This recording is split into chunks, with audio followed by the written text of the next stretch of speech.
Good day, ladies and gents. I'm Professor T, and welcome to another edition of the Business Startup Journey. Our business owners and entrepreneurs are actively learning how to start a business with little or no money and no experience. I'd like to invite all of our listeners to subscribe to the podcast channel for weekly episodes. I would also like to encourage you to visit professort.montfichet.com and download our study guides.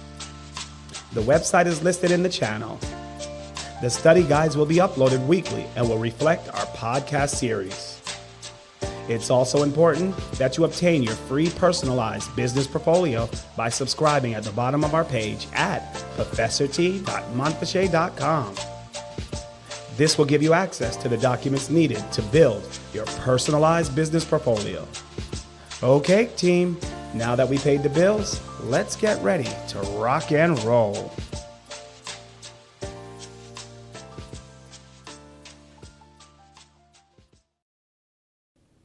Well, good afternoon, ladies and gents, and welcome back to another episode of the Business Startup Journey.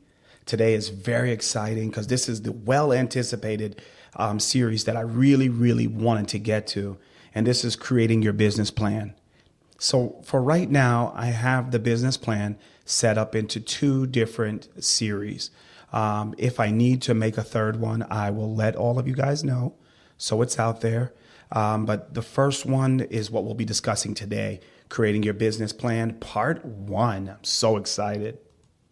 So guys, when I started my startup business and I did it as a franchise off of another, I was using their platform to develop just about everything. So I thought to myself, I don't need a business plan. I'm good. I don't need to go through this series. I don't need to go through this.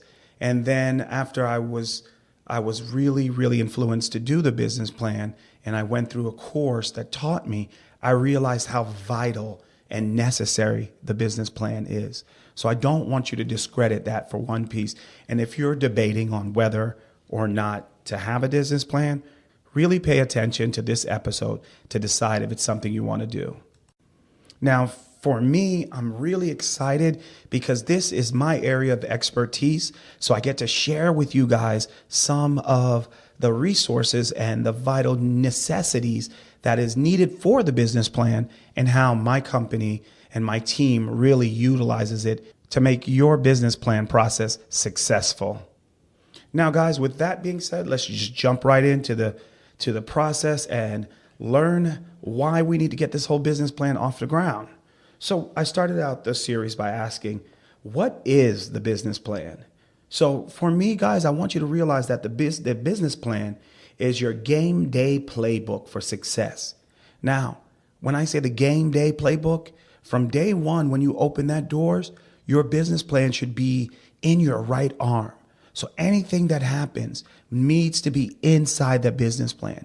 You need to be able to rely on that business plan for answers.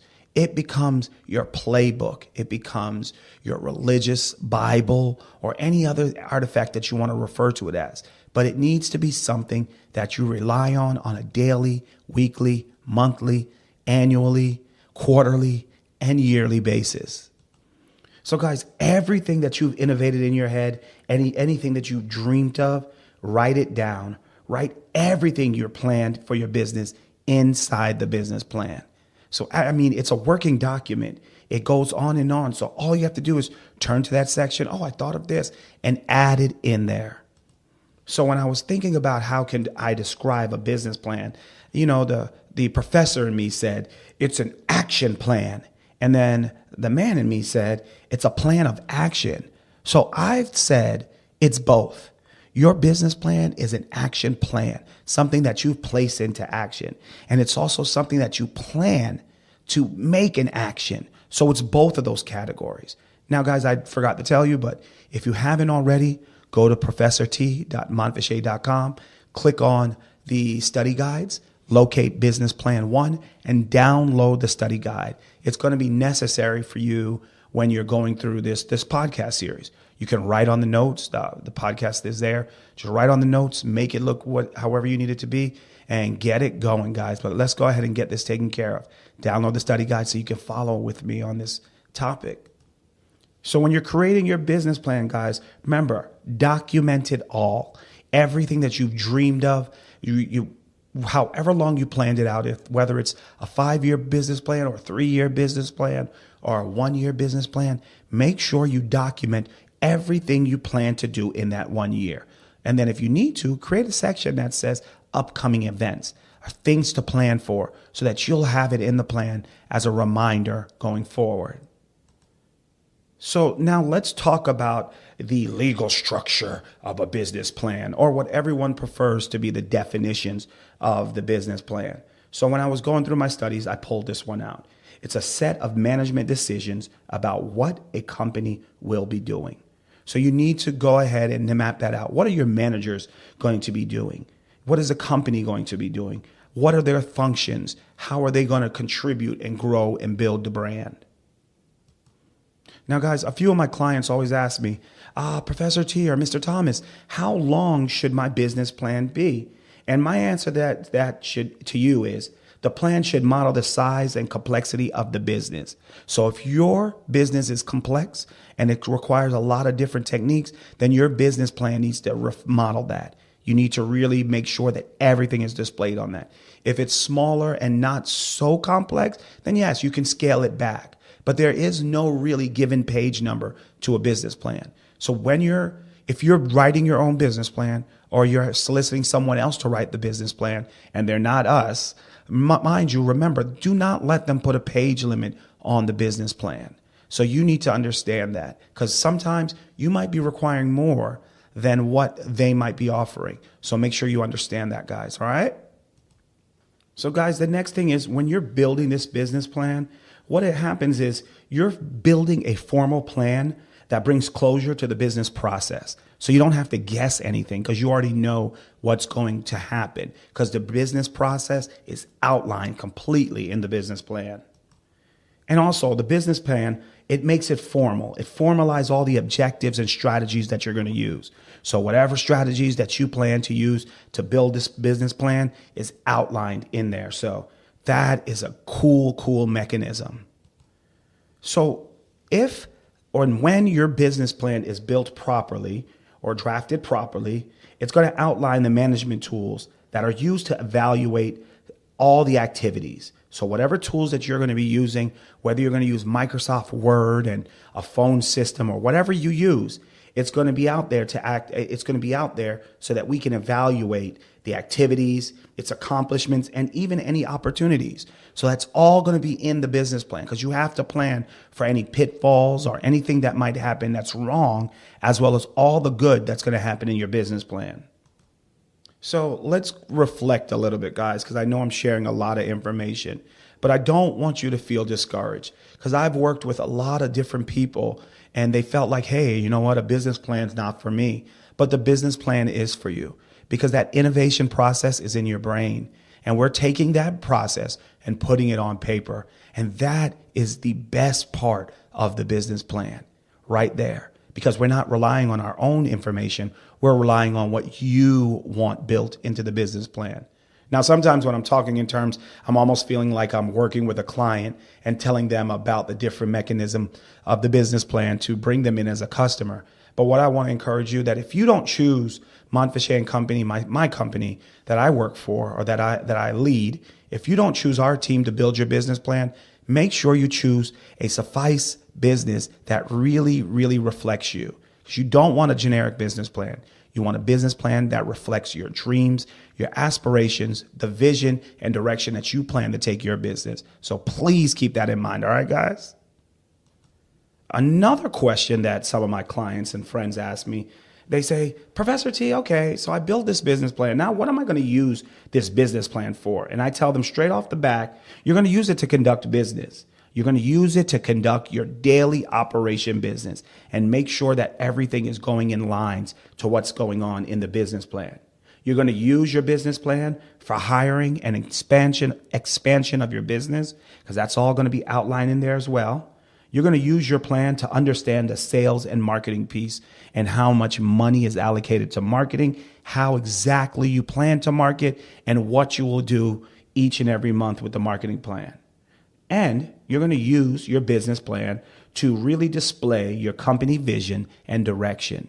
So that's going to be expressed everywhere you go, and especially throughout the business plan. So keep all that right there in mind, guys.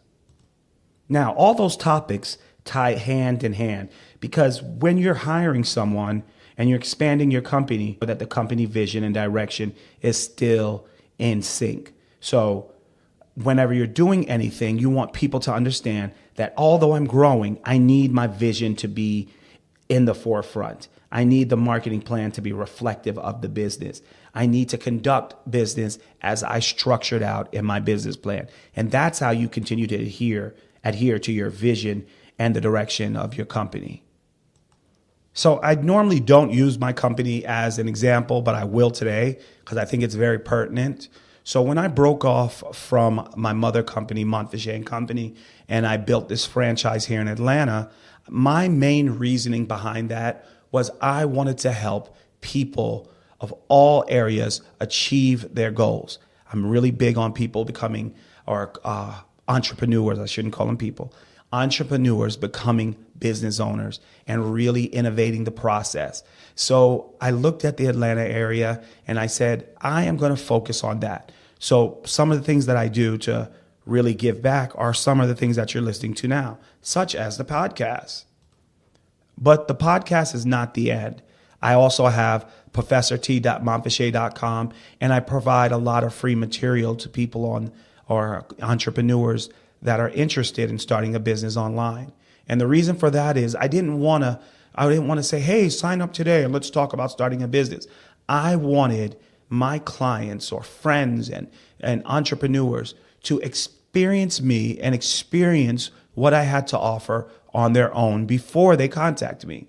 So if you went to my YouTube page or my Instagram page or Facebook page, there's a plethora of information of me, and you get to know who I am. And that is the core values and vision of my company, because I didn't want it to be just a moneymaker, which is it does enough to sustain, but I wanted it to give back to that individual that's sitting at home and is thinking about starting a business and they needed a clear direction.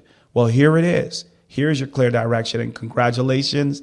And I really, really want to encourage you to stick to it and start your business.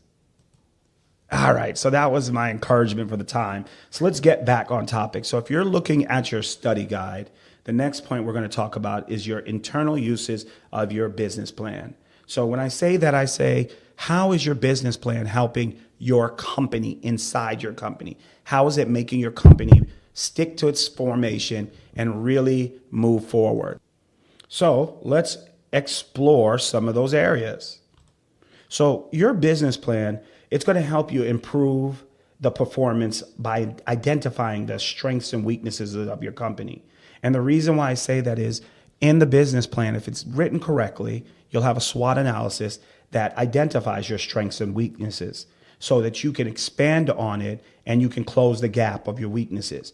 So by exposing that, now you know what area to work on. And those are some of the internal uses of the business plan. The business plan also allows you to communicate the expectations to your employees and your teams and your staff and whomever it is. But it lets you really show them information regarding the performance and priorities. So what's important to us right now? What should we be focusing on as a company right now? And how we are performing. Are we in the red, or are we doing really good? And are we making the return on investment? These are all the internal areas that your business plan will be focusing on. So another benefit of the internal uses of the business plan is that it measures performance of all the overall categories of individual managers and employees in the company.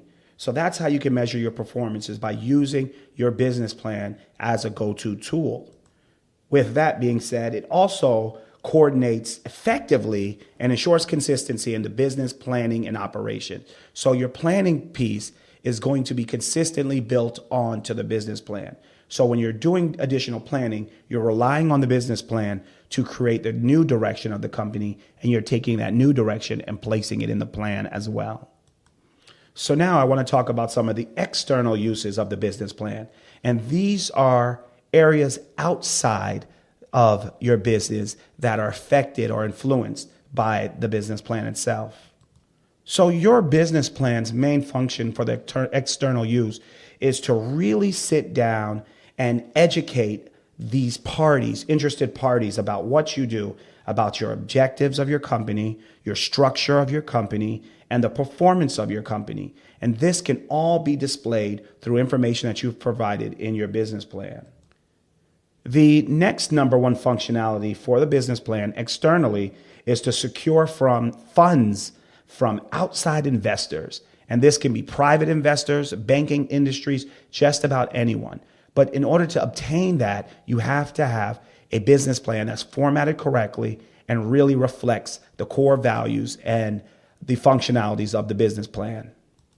So now that the business plan is functioning, the last external use I wanted to share with you is that your business plan is a communication tool. It communicates to the community or to your listeners or your viewers or whoever is interested in your business plan. It communicates them your plan of action, how you're going to move forward as a business.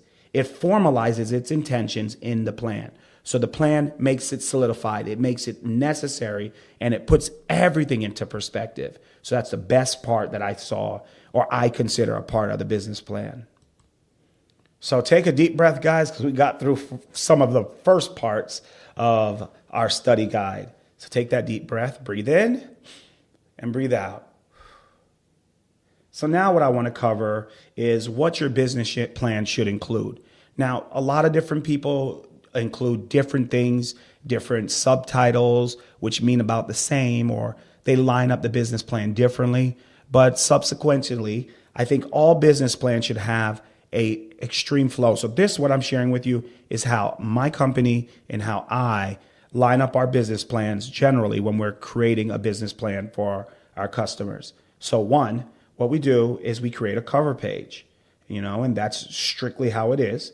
Then we cover, I won't talk about all these topics only because they tend to take a lot of time and I want to make sure that I'm getting in the basics. But as we go forward, you'll be able to understand the different topics that are there. All right, so what should I include in my business plan? You should include a cover page.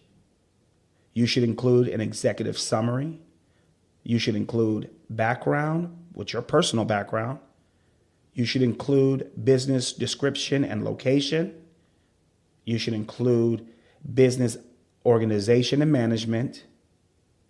Then you should include the marketing plan, your competition profile, then include your marketing strategies, objectives, and tactics. Then you should include a financial plan and then a conclusion. So these are my basic formatting when you're creating a business plan. Now, they not always resonate because sometimes I'll take something out and add something in, really depending on the client, only because it's customizable. So this platform should not work for everyone. Everyone should have a different format, but this should be the basis. When you start with this, you start deciding what you should include. You can take away from it, add to it, or whatnot, but it needs to be reflective of what you're bringing to the table, your innovation, your dreams, and your business. So earlier I talked about this briefly. I said, how long should my business plan be? So I want to reiterate this section. Remember, your business plan is an ongoing document. It never finishes. So you should be updating this either quarterly, monthly, or whatever. How I do it is if I get a new idea, because innovation never stops. You're changing the direction of what your business does. You might add a new product or service, or you might take one out that's not doing well. But what happens is when you're doing these things, you need to include it as a written statement in your business plan.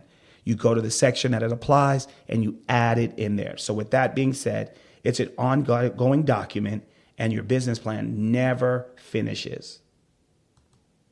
So also the length of your the length of your business plan should be as long as needed.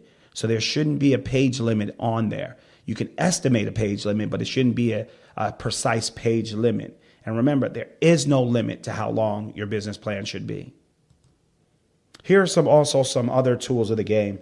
If you're employing someone to write your business plan, or even if you're doing the business plan yourself, I would consider reaching out for proofreaders, someone that can proofread it and read your business plan and understand what direction you're coming from and understand where your business is going.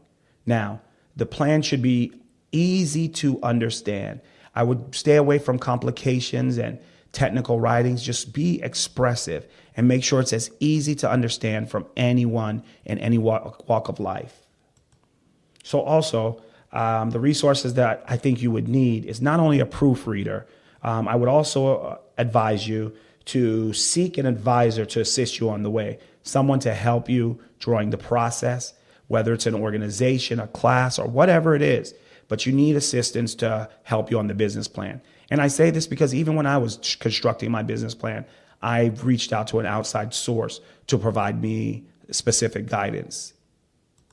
So guys, I got this last question that I get from a lot of different people. It says, what will the process do for me as an entrepreneur? I'm an entrepreneur. I'm trying to start a business and I want to start it now. I want to start it tomorrow. So if I take the time to write a business plan, it's going to push me back further. So they say, Professor T, what will this process do for me as an entrepreneur?